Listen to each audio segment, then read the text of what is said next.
ความจริงทุกข์เท่านั้นย่อมเกิดขึ้นทุกข์เท่านั้นที่ตั้งอยู่ทุกข์เท่านั้นที่ดับไปนอกจากทุกข์ไม่มีอะไรเกิดนอกจากทุกข์ไม่มีอะไรดับสวัสดีค่ะทุกท่านเรื่องราวที่จะกล่าวต่อไปนี้เป็นเรื่องเกี่ยวกับมารผู้ใจบาปคอยขัดขวางเหล่าภิกษุณีต่างๆนานาและจะขัดขวางได้สำเร็จไหมนั้นไปรับชมรับฟังกันค่ะกับแสงธรรมะนำใจเล่าเรื่องในสมัยหนึ่งพระผู้มีพระภาคเจ้าประทับณพระวิหารเชตวันตั้งอยู่ในเขตพระนครสาวัตถีในการนั้นเมื่อถึงเวลาเช้าอาราวิกาภิกษุณีได้ครองผ้านุ่งห่มเรียบร้อยแล้วถือบาตรและจีวรเข้าไปยังพระนครสาวัตถีเพื่อบิณฑบาตเมื่อเที่ยวบิณฑบาตในพระนครสาวัตถีแล้วครั้นถึงเวลาภายหลังภัตตาหารอาราวิกาภิกษุณีมีความปรารถนาในความสงบวิเวกจึงได้เข้าไปยังป่าอันธวันลำดับต่อมามารผู้มีใจบาปมีความประสงค์ให้บังเกิดความกลัวความหวาดหวั่นความขนพองสยองกล้าวและต้องการจะให้ภิกษุณีนั้นเคลื่อนคลายจากความสงบวิเวกจึงได้เข้าไปหาอาราวิกาภิกษุณีถึงที่พำนักครั้นแล้วมารได้กล่าวถ้อยคำเป็นคาถาแก่อาราวิกาภิกษุณีความว่าในโลกนี้ไม่มีหนทางที่จะหลุดพ้นไปจากความทุกข์ได้ท่านจะมุ่งมั่นในความสงบวิเวกไปเพื่อสิ่งใดจงเสวยความสุขในกามารมณ์เถิดอย่าได้มีความเดือดเนื้อร้อนใจในภายหลังเลยในลำดับนั้นอาราวิกาภิกษุณีได้บังเกิดความดำริในใจว่าผู้ใดหนอกล่าวคาถานี้จะเป็นมนุษย์หรืออมนุษย์กันเล่า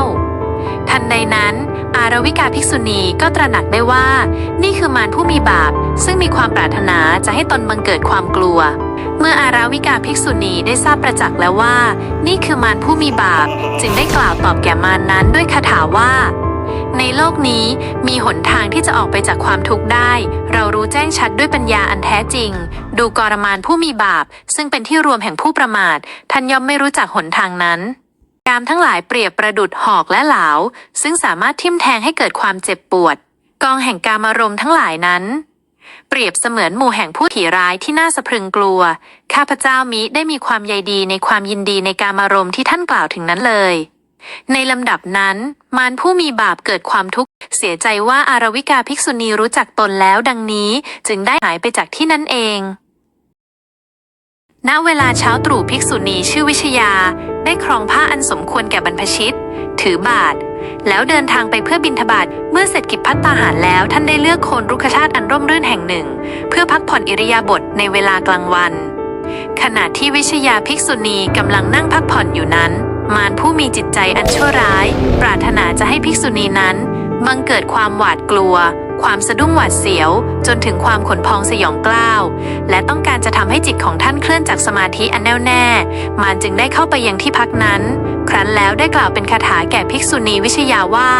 ดูกรแม่หญิงผู้ยังเยาว์วัยงดงามทั้งข้าก็ยังเป็นชายหนุ่มผู้มีกำลังวังชามาเถิดนงครานเราจักมาเสพสุขด้วยเสียงดนตรีอันประโคมด้วยเครื่องดนตรี5ประการเถิดในขณะนั้นวิชยาภิกษุณีได้บังเกิดความสงสัยในจิตใจใครหนอเป็นผู้กล่าวคาถานี้จะเป็นมนุษย์สามัญหรือเป็นอมนุษย์ผู้มีฤทธิ์อำนาจกันเล่าในฉับพลันนั้นเองวิชยาภิกษุณีได้ตระหนักด้วยปัญญาอันเฉียบแหลมว่าผู้นี้คือมารผู้มีบาปเป็นแท้ที่ปรารถนาจะให้เราบังเกิดความหวาดหวั่น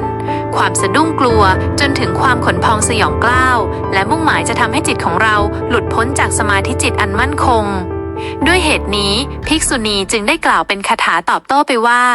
ข้าแต่ท่านมารข้าขอมอบซึ่งรูปเสียงกลิ่นรสและสัมผัสอันเป็นที่น่ารื่นรมใจเหล่านั้นคืนแก่ท่านแต่เพียงผู้เดียวเพราะจิตของข้ามิได้มีความปรารถนาในสิ่งเหล่านั้นอีกต่อไปรู้สึกอึดอัดและระอาอย่างยิ่งต่อร่างกายอันเน่าเปื่อยนี้ซึ่งมีแต่จะแตกสลายและผุพังไปตามกาลเวลาส่วนกามตัณหาอันเป็นเหตุแห่งความยินดีในกามารมณ์นั้นข้าได้ถอนรากถอนโคนเสียแล้วความมืดมิดอันปกคลุมอยู่ในรูปภพซึ่งเป็นที่ที่เหล่าสัตว์ทั้งหลายยังคงเข้าถึงอยู่และในสมาบัติทั้งปวงอันสงบระงับนั้นข้าได้กำจัดเสียสิ้นแล้วในลำดับนั้นมารผู้มีจิตใจอันชั่วร้ายได้บังเกิดความทุกข์และเสียใจยิ่งนักด้วยตระหนักว่าวิชยาภิกษุณีนั้นรู้จักตนแล้วด้วยความผิดหวังและพ่ายแพ้มารจึงได้หายไปจากที่นั้นในทันที ครั้งนั้นในยามเช้าจาราภิกษุณีได้ครองผ้าอันสมควรแก่สมณะแล้วถือบาทและจีวรเสด็จเข้าไปยังพระนครสาวัตถีเพื่อบิณฑบาตเมื่อเที่ยวบิณฑบาตในพระนครสาวัตถีเสร็จสิ้นแล้วในเวลาภายหลังภัตตาหารจึงเสด็จกลับจากบิณฑบาตและได้เข้าไปยังป่าอันธวันเพื่อประสงค์จะพักผ่อนในเวลากลางวันครั้นเมื่อเสด็จถึงป่าอันธวันแล้วจึงประทับนั่งพักผ่อนณโคนรุกขชาติแห่งหนึ่ง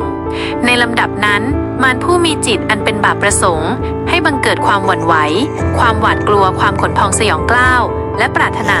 จะให้ภิกษุณีนั้นเสื่อมจากสมาธิจิตจึงได้เข้าไปยังสำนักของจาราภิกษุณีณที่พักนั้นครั้นแล้วมารได้กล่าวถ้อยคำต่อจาราภิกษุณีว่าดูกราภิกษุณีท่านมีสิ่งใดในใจที่ไม่เป็นที่พึงพอใจหรือจาราภิกษุณีได้ตอบมารผู้มีอายุนั้นว่าดูก่อนท่านผู้มีอายุข้าพเจ้ามิได้ปรารถนาซึ่งความเกิดเลยมารจึงถามว่าด้วยเหตุอันใดเล่าท่านจึงไม่ปรารถนาความเกิดผู้ที่เกิดมาแล้วย่อมได้บริโภคซึ่งกามสุขมิใช่หรือมารได้กล่าวต่อไปว่าผู้ใดหนอที่ทำให้ท่านยึดมั่นในความคิดเช่นนี้อย่าเลยภิกษุณีท่านจงยินดีในความเกิดเถิดจาราภิกษุณีจึงกล่าวตอบว่าความตายย่อมมาสู่ผู้ที่เกิดมาแล้วเป็นธรรมดาผู้ที่บังเกิดมาแล้วย่อมประสบกับความทุกข์นานาประการอันได้แก่การถูกจองจำการถูกประหัตประหารและความเศร้าหมองใจด้วยเหตุนี้ข้าพเจ้าจึงไม่ปรารถนาซึ่งความเกิดพระสัมมาสัมพุทธเจ้าได้ทรงแสดงพระธรรมอันเป็นเครื่องนำสัตว์ให้ก้าวล่วงซึ่งความเกิดแล้วพระองค์ได้ทรงสั่งสอนให้พวกเราดำรงมั่นอยู่ในสัจธรรมประการหนึ่งเพื่อที่จะละเสียซึ่งความทุกข์ทั้งปวงสัตว์ทั้งหลายเหล่าใดที่ยังคล้องอยู่ในรูปภพและสัตว์ทั้งหลายเหล่าใดที่เป็นส่วนแห่งอรูปภพสัตว์เหล่านั้นเมื่อยังไม่ได้รู้แจ้งซึ่งนิโรธย่อมต้องหวนกลับมาสู่ภพอีกในลำดับนั้นมารผู้มีบาปเกิดความทุกข์เสียใจว่าจาราภิกษุณีรู้จักเราแล้วดังนี้แล้วจึงได้หายไปณที่นั่นเองเมื่อรุ่งอรุณแห่งวันใหม่มาถึงภิกษุณีชื่อศรีสุปจาราได้เตรียมพร้อมด้วยการครองจีวรและถือบาตรเสด็จเข้าไปยังพระนครสาวัตถีเพื่อแสวงหาอาหารบิณฑบาตภิกษุณีศรีสุปจาราได้เที่ยวบิณฑบาตไปตามลำดับในพระนครสาวัตถีจนกระทั่งถึงเวลาภายหลังภัตตาหารจึงได้เสด็จกลับจากบิณฑบาตและมุ่งหน้าไปยังป่าอันธวันเพื่อประสงค์จะพักผ่อนในเวลากลางวันเมื่อเสด็จถึงป่าอันธวันแล้วภิกษุณีศรีสุปจาราได้เลือกโคนต้นไม้ต้นหนึ่งเป็นที่นั่งพักผ่อนอิริยาบถในเวลากลางวันนั่นเองในลำดับต่อมามารผู้มีจิตใจบาปได้ปรากฏตัวและเข้าไปหาศรีสุปจาราภิกษุณีถึงยังสถานที่ที่ท่านกำลังพักผ่อนอยู่นั้นในลำดับต่อมามารได้กล่าวคำถามต่อภิกษุณีว่าดูกรภิกษุณีท่านชอบใจทิฏฐิของใครหนอเมื่อได้ยินคำถามนั้นศรีสุปจาราภิกษุณีได้ตอบกลับมาด้วยความหนักแน่นและปัญญาว่าดูก่อนท่านผู้มีอายุเราไม่ชอบใจทิฏฐิของใครเลยจากนั้นภิกษุณีศรีสุปจาราได้กล่าวสรรเสริญพระสัมมาสัมพุทธเจ้าด้วยความเคารพอย่างสูงสุดว่า